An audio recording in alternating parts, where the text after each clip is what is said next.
네, 안녕하세요. 예스맨입니다. 여러분들의 구독과 좋아요로 이 채널이 유지되고 있습니다. 네, 영상 속도는 1.5배를 추천드리는 바이고요. 네, 이번에도 어떤 소식이 나왔는지 같이 한번 내용을 보도록 하겠습니다. 네, 미 증시 경제 지표 호조 및 오미크론 확산의 진정 등에 힘입어서 상승 마감을 보여주었는데요. 덩달아 비트코인도 마찬가지로 어느 정도 방어를 잘 해주고 있는 실정입니다. 네, 일단 미국에 따른 소식을 보게 되면 11월 개인 소비 지출 부분이 나쁘지 않게 나왔고요. 그 다음으로 내구재 수주 예상치 또한 나쁘지 않게 잘 나와 주었습니다. 그리고 11월 신규 주택 판매 또한 전월 대비 증가한 수치를 보여주었는데 미 상무부에 따르면 주택 가격 상승에도 불구하고 내년 금리 인상을 앞두고 주택 구매 수요 증가한 것이 판매량 증가 원인으로 보고 있다라고 하는데 미국은 주택수 부분의 수요와 공급의 밸런스가 깨지면서 한국과 비슷하게 착공이 좀 빨리 이루어져야 되는데 병목 현상으로 인해서 이게 한동안 미국의 여러 전문가들에 따른 의견으로는 3년 동안은 좀 더 갈 거다라는 의견이 좀 많이 나와주고 있는데 이게 이제 금리 인상에 따른 그때는 시그널이 어느 시점에 도래할 것인지 이전 것만 들었기 때문에 이후에 따른 또 데이터가 나오게 되면 또 여러분들도 한테도 알려드리도록 하겠습니다. 그리고 참고로 부동산 얘기가 나왔기 때문에 터키 같은 경우에는 리라와 폭락이 막 나오고 그런 형태인데도 불구하고도 오히려 두 가지가 강세를 많이 보여주고 있는데요. 첫 번째로는 비트코인에 대한 강세도 있겠고, 두 번째로는 기존의 터키 쪽에서 오히려 부동산 부분이 외국인들이 제일 많이 매입을 하고 있다라는 이야기가 또 많이 나오고 있습니다. 그 다음으로 미시건대 소비 심리 또한 좋게 나와 주었는데요. 미시건대에 따르면 12월 소비 심리 지표 반등에 소득 하위 가구 소득이 증가를 했기 때문이라고 분석을 해놨고 또한 오미크론 변이의 경제적 영향력을 판단하기에는 아직 이르다라고 부연하기도 했습니다. 아무래도 지금은 인건비가 부르는 게 값이 되다 보니까 이게 거의 몇십 년 전에 그러니까 고용주와 고용인이 있으면 지금의 고용인이 갑이 됐던 시점이 진짜 오랜만에 처음 있다라고 합니다. 예, 몇 번 올 수준이 아닌 정도로 진짜 특별한 케이스라고 해서 지금은 좀 갑과 을이 좀 바뀌었다라고 하네요. 그 다음으로 한국은행이 인플레이션 경기 둔화에 동반되는 복합 충격이 금융기관에 큰 충격을 줄 것이라는 발표를 또 하기도 했었는데요. 자, 발표된 금융안전보고서에서는 물가 상승과 경기 둔화를 동반한 복합 충격 시에는 금융기관의 자본 비율이 주가 하락과 신용 스프레드를 확대한 따른 시장 손실로 인한 큰 폭으로 하락했다라는 분석치와 그리고 한국은행은 국내외 인플레이션 상승 압력 확대로 시장 금리가 가파르게 상승할 경우 금융기관 및 경제 주체에 큰 영향을 주기 때문에 기관들의 선제적 대응이 필요하다고 강조를 내비치기도 했습니다. 달러 인덱스 추이는 96.05를 기록을 했다고 하는데요. 오미크론 변이 우려가 진정되면서 위험자산 선호 심리가 강화된 것이 하락 요인으로 작용을 했으며 다만 미국의 인플레이션 상승 압력이 지속이 되며 연준의 긴축 기조가 유지될 것이라는 전망이 하락폭을 제한을 두었다고 합니다. 금 가격 추이는 온스당 1811달러 선의 마감을 보여주었다고 하는데요. 미국의 11월 코어 PCE 지표가 83년 이후 최고치를 경신하는 등 인플레이션 상승 압력이 지속되고 있다는 점을 또 보여주기도 했었는데 인플레이션 이야기를 잠깐 진짜 조금만 더 보충 설명을 드린다고 하면 저번에도 말씀드렸지만 이 내용 진짜 중요하기 때문에 한 번만 더 이야기하고 넘어가도록 하겠습니다. 기존에 인프라 계획안을 빠르게 통과시키려고 하잖아요. 그러면 인프라 법안을 빨리 통과를 시키면 또 그것에 따른 물가 부분에 또 영향을 많이 주는 거 아니냐. 아직 병목 현상 부분이 말끔하게 해소가 된 게 아닌데 그리고 오미크론으로 인해서 다시 한번 그런 부가적인 요소가 좀 더욱더 물가에 영향을 더 가속화시키는 거 아니냐 이런 주장이 있기도 합니다. 근데 반면에 왜 이거를 같이 하려고 하는 이유가 무엇이냐면 그러니까 한 번 인플레이션이 그걸 잡기 위해서 금리 인상을 빨리 하는 것은 맞지만 인플레가 어느 정도 다시 내려오기 시작을 하면 이게 다시 내려와서 다시 올라가게끔 이 물가를, 그러니까 적당히 잡고 싶어 하는 게 연준의 목표인 건지 완전히 죽여버리는 건 또 싫어하거든요. 그래서 어느 정도 이 불씨가 꺼지지 않게끔만 좀 유지를 하려고 하는 거예요. 그래서 화력의 강도가 1단계, 2단계, 3단계 있으면 지금 3단계에 머물고 있으니 이걸 1, 2단계 안에서의 좀 조율을 하려고 하는데 그게 쉽지가 않는다는 것이죠. 그래서 인프라 법안을 빨리 통과를 해서 우리는 금리 인상을 빨리 올리면서 방어 체계로 이거를 쳐주면서 그거를 어느 정도 양호한 수준으로 가져가려고 하는 내막이 있지만 뭐 또 뭐 정치인들은 또 이게 오히려 뭐 물가를 가중을 시킬 수 있다. 그러니까 그건 1차원적인 생각인 거고 연준의 생각은 뭐 저와의 다른 생각과 거의 비슷하지 않을까 싶습니다. 그래서 이런 이야기를 좀 드리고 싶었던 부분이 있었고요. 그 다음으로 유가 추이는 배럴당 73.79달러 선으로 마감을 보여주었다고 합니다. 경구용 치료제에 따른 긴급 승인이 이어지고 오미크론 변이가 델타 변이의 중증도가 낮다라는 연구 결과가 발표된 가운데 위원장상 선호 심리가 회복된 점이 상승 요인으로 작용을 했다고 하네요. 네, 그 다음으로 코인에 대한 소식을 한번 전달해 드리도록 하겠습니다. 테라 기반의 디파이 프로토콜이 TVL이 200억 달러 돌파를 했다고 하는데요. 이 락업 예치금 부분이 그만큼 많이 돌파를 해줌으로써 지금의 어느 정도 많은 영향성을 또 끼치고 있다고 합니다. 그래서 루나 가격도 생각보다 엄청나게 잘 많이 올라와 주었다고 볼 수가 있게 되겠고요. 테라 기반의 또 스테이블 코인 부분도 생각보다 시총도 꽤 많이 늘어났다는 게 좀 우리가 주목을 해볼 필요성이 있을 것 같습니다. 그리고 말 나온 김에 계속 말씀을 드리지만 이 기존의 알트코인을 좀 유망스럽게 볼 수 있는 건 뭐 간단하게 뭐 이렇게 좀 다시 한번 설명을 드리도록 할게요. 일단 1번 부분을 보게 되면 뭐 이런 게 좀 있을 것 같습니다. 기존의 프로젝트 부분이 좀 유망하냐 뭐 이렇게도 볼 수도 있겠지만 사람들이 생각보다 이런 거에 따른 유망하고 앞으로 전망이 괜찮을 것 같다라는 그런 약간의 유혹스러울 만한 그런 무언가를 좀 꿈을 실현을 시켜줄 만한 그런 무언가를 좀 있어야 돼요. 그래야지 사람들이 관심을 좀 많이 갖겠죠. 그렇기 때문에 그런 측면이 하나가 좀 있어야 되겠고요. 그 다음에 이제 두 번째로 본다라고 하면 기존에 따른 이 코인이 나올 수 있을 만한 물량 자체가 생각보다 좀 적어야 됩니다. 네, 적어야 돼요. 근데 만약에 그 물량 자체가 생각보다 좀 많이 나오거나 그리고 거기에 따른 장치가 별로 없다. 그 장치라는 표현은 무엇이냐면 예를 들어서 기존에 이 락업에 있는 물량을 좀 더 많이 해 두던지 아니면 기존 자체에서 소각을 더 많이 시키던지 아니면 뭐 반감기라는 제도적 시스템을 뭐 도입을 시키던지 이런 기타적인 부수 기재를 하게 되면 그만큼 희소성에 따른 측면이 좀 있는 거잖아요. 그렇게 하든지 아니면 강제적으로 이자 보상 비율을 어느 정도 책정을 해가지고 이 돈이 나오지 못하게끔 계속 잡아두는 그런 무언가가 있어야 된다라는 거예요. 그래서 일본에 너무 치중하는 것보다는 진짜 돈 냄새만 좀 보고 싶다라고 하면 이번에 좀 더 치중을 하셔야 됩니다. 네, 왜냐면 이 전망은 그때그때마다 항상 그 이쪽 회사 자체들이 다 스타트업 위주이고 사업에 대한 구도가 수시로 바뀌고 트렌드에 따라서 또 민감하기 때문에 어떨 때는 맞을 때도 있겠지만 어쩔 때는 또 맞지 않을 경우가 있어요. 그리고 세 번째로 뭐 굳이 뽑는다라고 하면 큰 손들에 따른 움직임이라고 볼 수가 있겠죠. 네. 세 번째는 큰 손들에 대한 움직임. 그러니까 VC가 투자를 많이 했고 그 VC가 생각보다 좀 네임밸류가 좀 있고 생각보다 그 과거에 있었던 운영 수익률이나 그런 뭐 발굴 했었을 때에 따른 그런 실적이 생각보다 괜찮다라고 보면 같이 따라가도 돼요. 근데 이 1, 2, 3번의 공통점은 무엇이냐면 여러분들이 착각하면 안 되는 게 모든 건 100%짜리가 없습니다.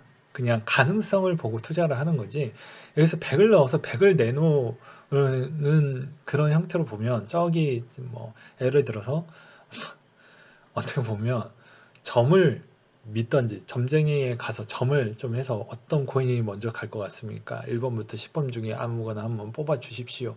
이런 거랑 비슷한 것이지 우리는 투자를 보고 그거에 따른 가능성을 봐야 되는데 가장 현실적으로 빨리 알 수 있는 대목은 2번에 가깝다.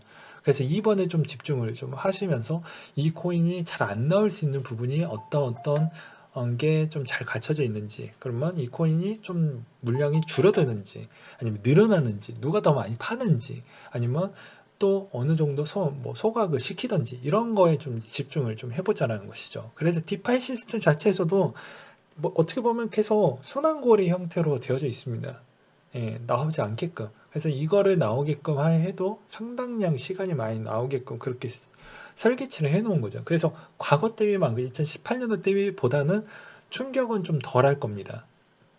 예, 디파이가 만약에 하락 시즌이 와갖고 터진다고 해도, 그래서 과거 대비보다는 높을 건데, 기기에 이제 기존에 있었던 코인 회사들에 따른 어, 경험치가 좀 부족했던 것이죠. 그래서 POS에 따른 그런 보완점을 계속 가지면서 그 개수를 계속 지켜나가게끔 유지를 할 것입니다. 그래서 그런 거를 잘 보시면서 시장을 좀 보셔라. 그리고 돈의 흐름도 좀 잘 체크를 해보셨으면 좋겠다. 뭐 이런 이야기를 좀 다시 한번 드리는 부분이고요. 그리고 P2E 암호화폐 시가총액 320억 달러를 돌파를 했기 때문에 아무래도 내년 부분까지도 P2E 시장은 괜찮을 것으로 보여집니다. 왜 그럴 것 같냐면 그냥 간단하게 오미크론, 그러니까 코로나가 하면 집에서 머무는 시간이 길어지고, 머무는 시간으로 인해서 기존의 선진국 기반 같은 경우에는 지원금 체계도가 잘 갖춰져 있는 반면에 뭐 태국이나 필리핀 관광에 치중이 있었던 GDP 부분에 일정 비중이 많이 갖췄던 나라들은 어떻게 집 안에서 해줄 수 있을 만한 부가가치가 창출되는 게 별로 없잖아요. 그래서 필리핀, 태국 같은 경우에는 계속 게임을 생계형으로밖에 못한다. 재미 때문에 하는 게 아니라 생계형 때문에, 그러하기 때문에 변수로는 또 오미크론이 종결이 됐었을 때 P2E 시장은 생각보다 빠르게 줄어들 수도 있는 가능성도 있어요. 물론 이제 이건 변수는 가격이 더 올라가거나 이러면 좀 변수가 생기겠지만, 바이러스 대비로 보았을 때에 따른 접근성으로 보았을 때는 뭐 이렇게도 해석을 해드릴 수가 있겠다라고 설명을 드릴 수가 있게 되겠고요. 미국 의회에서도 암호화폐 전문 기관을 좀 따로 두자. 이거는 좀 따로 두는 게 맞는 것 같다. 라는 주장이 많이 나오고 있는 실정입니다. 그래서 와이오밍주 쪽은 뭐 암호화폐 친화적인 쪽이죠. 그래서 상호 의원이 그런 발의할 계획안을 올렸다라고 하는데, 이번에 이제 미국에서도 대략적으로 투자자도 많이 늘어난 상태에서 이 법안은 뭐 좀 긍정적으로 아마 검토가 들어가지 않을까 싶고요. 엘살바도르에서 비트코인 법화를 도입으로 진정 혁명을 일으킬 것이다. 뭐 이런 이야기를 하고 있는데, 엘살바도르 주변 국가들 보면 알 수가 있겠죠. 저기 동네 벌써 화폐가 박살이 났네.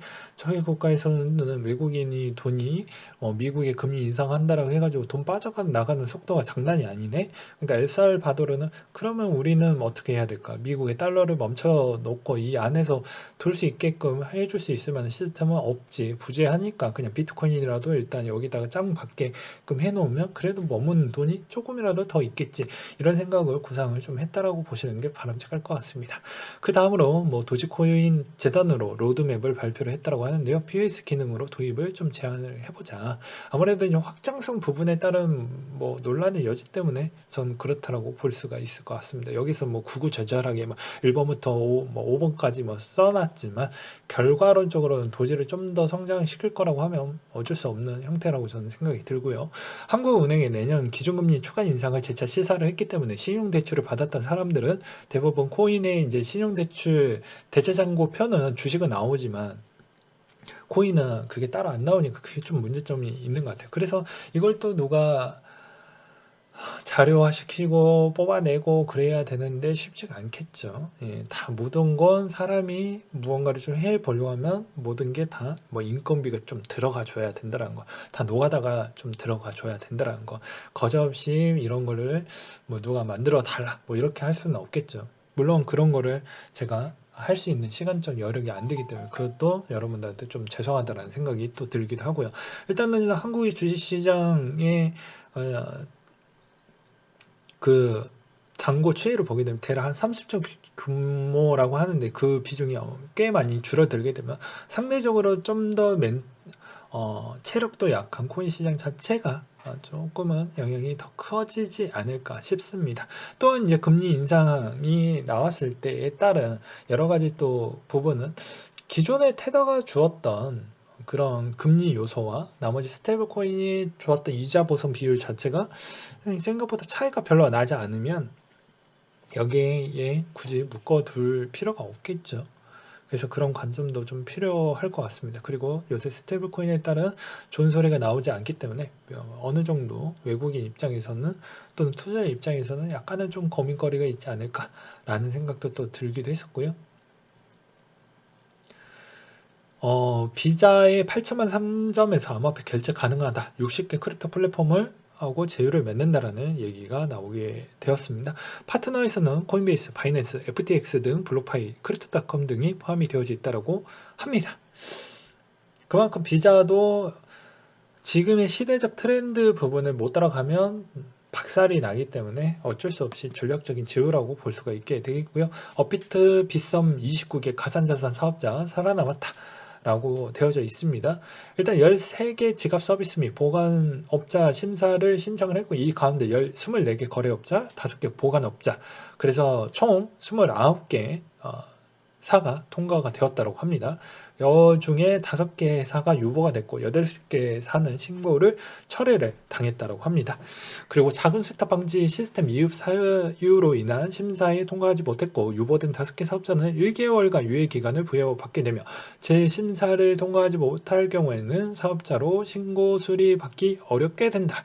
FIU는 재심사 대상 사업자에 대한 유예 기간 중에 신규 이용자 가입을 중단하고 기존 이용자의 1회 100만 원 이상 거래 제한을 할 것이라는 부분도 지도를 했다. 그래서 심사 통과한 29개 사업자를 살펴보면 원화마켓 거래업자, 비트, 코빗, 코인원, 빗썸 4곳이 있겠고 그 다음에 코인마켓 거래업자는 플라이빗, 지다, 고팍스, 비둘기 지갑, 프로비트, 포블게이트, 후오비코리아, 코어닥스, 플레타, 한비코, 비블록, 비트레이드, 오케이비트, 비크모, 프라뱅, 코인앤코인, 보라비트, 캐셔레스트, 텐앤텐, 에이프로빗 20곳이 된다라고 합니다. 그리고 22년 암호화폐 긴 강세장이 오는 7가지 이유라고 해가지고 블럼 미디어의 한 기자님께서 가지고 오셨는데요. 자, 첫 번째, 22년 미국의 현물 비트코인 ETF 승인할 가능성이 높아지고 있다. 시장은 승인 때까지 강세가 지속될 가능성이 매우 높기 때문이다. 저도 이 부분에서는 공감을 합니다. 그리고 두 번째 이유를 한번 보도록 할까요? 두 번째, 사이클이 길어졌고 비트코인 사이클 4년 주기의 반감기가 다음에 큰 폭으로 상승한 뒤에 이듬해 22년에 하락을 했다. 사이클이 길어진다면 사이클의 정점은 22년도로 봐야 되지 않겠냐? 그리고 세 번째 상승, 이더리움의 주요한 업그레이드가 22년도에 마무리가 된다라는 점이다. POS 샤딩, 이더리움 속도가 빨라지고 디플레이션 화폐가 되고 스마트 계약의 황제 이더리움의 시장에 큰 영향을 주기 때문이다. 네 번째, 폴카닷과 에이다에 더 많은 자금이 시장으로 끌고 오고 있기 때문이다. 아발란체, 폴리곤, 솔라나 모두가 성장을 할 것이며 이들은 막 시작한 블록체인이며 모든 체인들이 수십억 달러에 달하는 생태계를 만들 것으로 보여지기 때문이다. 다섯째 이유는 NFT를 들었는데 수많은 상품 브랜드가 수백만 명의 소비자들의 암호화폐를 끌어들이는 접근 경로가 되고 있다. 여섯 번째로는 게임과 메타버스를 주목을 하고 있는데 수천만 명이 게임을 통해 새롭게 암호화폐를 접하게 되며 메타버스는 수조 달러 산업으로 성장할 것으로 전망을 내비치고 있다. 마지막으로 거대 자본들이 20년도 좋은 기술 투자를 보고 있다. 그 중에 이제 크립토가 들어가져 있다. 뭐 이렇게 보는 것 같습니다. 그리고 특허법 이후 업비트 빗썸 신규 상장 트렌드를 한번 보도록 하겠다. 9월 특허법 시행 이후 1위 업비트와 2위 빗썸의 상장 트렌드를 한번 보도록 하겠다. 일주에서 1개월간 기간으로 수요일 또는 목요일날 상장 중인데 지난번에는 2주, 4주 간격이 했던 것이 최근에 거래량이 올해 최저치에 급격한 시기였던 이번 주에 1주 간격으로 바로 했는데 당분간 1거래량이 2조에서 3조 수준으로 올해 최저치 수준으로 회복이 안 될 경우에는 상장 주기가 빨라질 것으로 대충 우리가 예상을 해볼 수 있게 되겠다. 바이낸스 코인베이스 글로벌 탑 거래소에서 이미 상장된 코인 위주로 상장 중이며 시총 5천억 원에서 조 단위의 탑 메이저급 원화 상장이나 수천 원대 미들급 BTC 마켓만 상장 중이다. 비싸움 같은 경우에는 원화마켓 상장에 약 180개가 있으며 특근법 승인 지원 과정에서 승인된 직후 대표가 앞으로 검증된 코인만 상장하겠다라고 발표를 했으며 신규 상장을 재개를 했다. 이전까지는 각종 신규 자코를 가리지 않고 상장해왔던 비썸인데 오늘 상장한 코티나 CTC를 보게 되면 대형 거래소에서 상장되었거나 시총 조단위급 메이저급만 상장한 것을 확인을 또 해보기도 했었다. 그래서 앞으로 대형 상장 부분에 있었을 때는 검증된 부분이 좀 가지 않겠냐. 그건 뭐 당연한 거죠. FIU가 야 너희 허츠거래 할래? 그리고 금융위기가 여기에 이제 리더죠. 리더인데 가뜩이나 이제 마음이 별로 좋아하지 않는데 이제 꼬투리 하나 잡히면 뭐 흔들기가 좋으니까. 그래서 얘네들은 이제 트래블 룰 3월 달까지부터는 이제 장난을 제대로 못 칩니다. 그때부터는 이제 코인베이스급이나 이런 부분을 내년 트렌드에서는 기존에 우리가 이제 좀 안정하다. 그리고 좀 라이센스에서 크게 문제되지 않는다. 이런 쪽이나 그리고 이 코인은 좀 문제되지 않는다.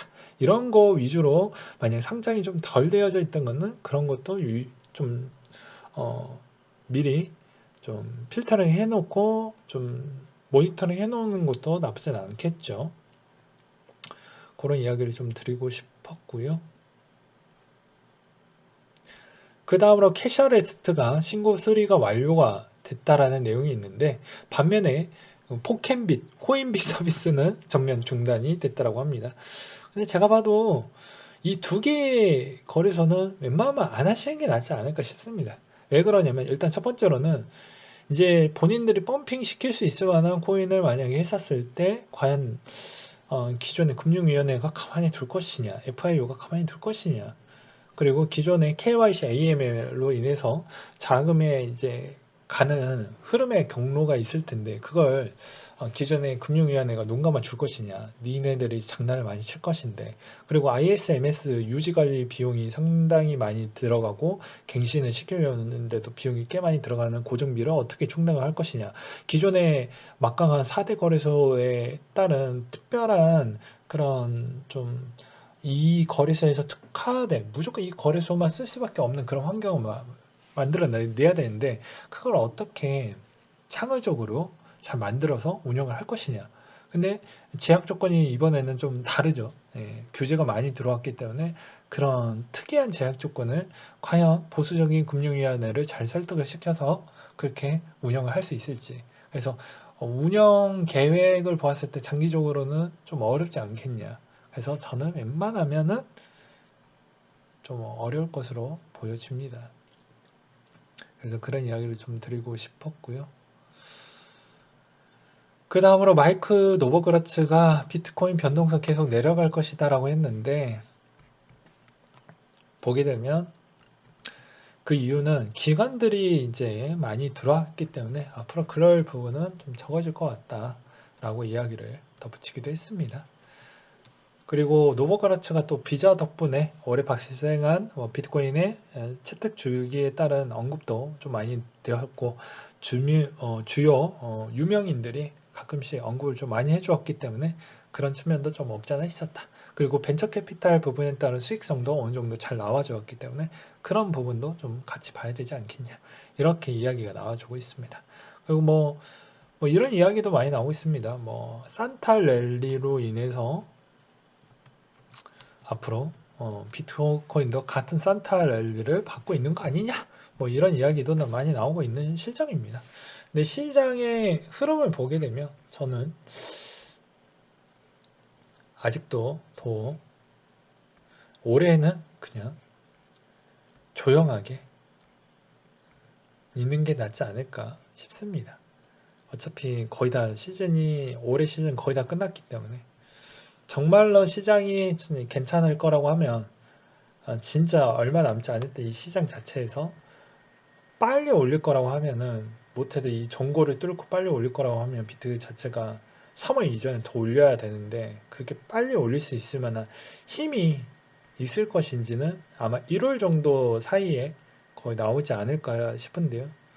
1월 달에도 거의 힘이 별로 없는다라고 하면 좀 쉽진 않을 것 같습니다. 그리고 현물의 거래량이 너무 많이 부족하다라는 것 자체도 좀 아쉬운 부분이기 때문에 괴리가 커질수록 선물에 영향을 미치는 부분이 꽤 크기 때문에 이번 선물도 거의 마지막 주에 거의 있죠. 그래서 이제 선물 시즌에 가까워지는 일주일 전에도 또 대응을 좀 잘해 주셨으면 좋겠습니다. 네, 아무튼 저는 어차피 12월에 저의 전략은 거의 다 끝났기 때문에 더 이상 뭐 여기서 추가적으로 음, 뭐 어떤 액션을 취하는 것보다 뭐, 뭐 가볍게 뭐 이렇게 뭐 사고 팔고 하는 부분 뭐 적은 돈 갖다가 이렇게 하는 것까지는 뭐 제가 뭐라고 만류할 수는 없겠지만 올해 시즌은 거의 다 끝났으니까 내년을 준비하는 형태로 재정비하고 마음을 가다듬고 그렇게 하는 게 맞을 거라고 저는 생각이 들고요. 다시 한번 말씀드리지만 모든 투자 부분은 100% 확신이라는 게 없습니다. 왜냐면 그 100% 확신이 들려면 내가 대표가 되어야 돼요. 그럼 여러 가지 CFO나 CTO 입장에서 이야기를 하겠죠. 올해 경기가 어쩌고 돈 관리의 흐름은 어떻습니다. 기존에 우리 기술 개발의 진척률이 이 정도밖에 안 나와서 앞으로 코인에 영향을 미칠 것 같습니다. 그럼 대표한테 다 보고가 들어가기 때문에 대표는 알아요. 근데 대표가 스타트업의 약간 고질적인 문제점은 착한 스타트업은 사실 그대로 이야기를 하지만 이게 어디에 규제에 일단 외곽된 구간에서 있잖아요. 그래서 솔직하지 못한 대표들도 꽤 많이 있습니다. 그것도 좀 사리분별하시면서 좀 보시라는 것이죠. 왜냐면 제 도권에 들어가져 있는 코넥스나 코스닥이나 코스피 같은 경우도 최소한에 있는 장치를 해놓거든요. 공시라는 부분. 공시 지 맘대로 띄우고 지 맘대로 아니다, 아니 이건 좀 오해가 있다, 이런 형태로 나와버리는 게 이 세계관에 너무 너무 많이 자주 일어났던 부분이 있기 때문에 알아서 너무 투자에 따른 100% 확신으로 그렇게 하는 것보다 항상 내가 검증하고 습관적으로 검증하고 습관적으로 한 번 더 확인하고 이 사람이 이런 이야기를 했다라고 해도 내가 좀 더 부족했던 부분이 궁금했던 부분은 또다시 좀 더 찾아본 뒤에 신중하게 내가 이런 목돈이 있으면 그런 형태로 전략적으로 짠 다음에 전략 부분에 있어서 만약 실패가 나온다라도 실패율이 좀 적겠죠. 예. 왜냐하면 전략가는 성공했었을 때, 실패했었을 때, 그 두 가지를 둘 다 준비를 하기 때문에 선택할 수 있는 폭이 좀 적지만 너무 맹신해서 무조건 성공한다라고 베팅을 딱 던져놓고 만약에 그대로 결과값이 안 나왔을 때는 대응하기가 되게 어려워집니다. 그래서 본인의 나이에 맞게 그리고 기간별도 수익률도 목표치를 명확하게 설정을 해놓고 그렇게 해가지고 좀 체계적으로 코인 시장에 좀 투자를 좀 잘 해 나가셨으면 좋겠습니다. 네, 이상으로 마치도록 할게요.